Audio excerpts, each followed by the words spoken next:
À voter. Pour ce deuxième tour de l'élection présidentielle, les Vasséiens sont allés voter en force. Dans ce bureau de vote, 4 assesseurs participent au bon déroulement.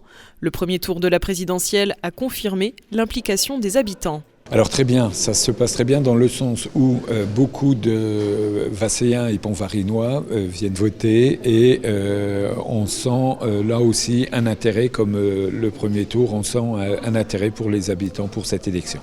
À midi au niveau national, le taux de participation était de 26,41%. Pour la commune de Vassy, le taux de participation est supérieur à la moyenne nationale. Oui, le taux de participation aujourd'hui, à l'heure où je vous parle, donc il est sensiblement 15h30, avoisine les 60% de participants.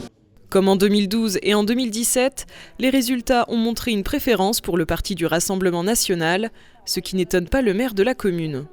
Les Vasséiens votent, alors jusqu'à maintenant, suivant les élections, majoritairement pour Marine Le Pen.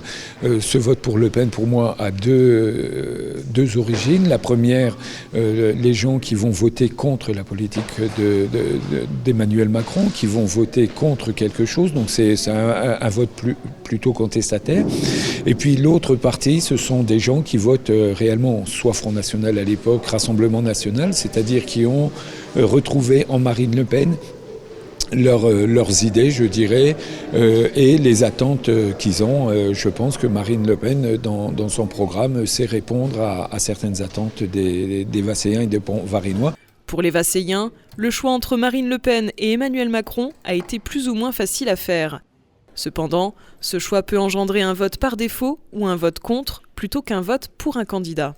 J'avais déjà un petit peu ma préférence vis-à-vis du candidat, donc après, bon, le choix est plus restreint au deuxième tour, donc voilà. C'est un peu dommage parce qu'il y a des candidats un peu moins connus et je pense, et puis surtout, il faudra un président qui écoute enfin son peuple, quoi. Et on voit toujours les mêmes candidats au deuxième tour, quoi. Oui, parce que c'est pas le choix qu'on a fait au premier tour, donc oui, c'était difficile à choisir lequel candidat. Oui. C'est toujours pareil. Après, c'est toujours les mêmes qui arrivent à la fin. Oui, c'est donc l'impression que ça suit vraiment le sondage qui est fait à chaque fois, quoi. En attendant le dépouillement et le résultat, peut-être que cette élection aura le même scénario qu'en 2017, ou bien une surprise se prépare. Ce qui est sûr, c'est que l'écart sera encore une fois bien faible entre les deux candidats.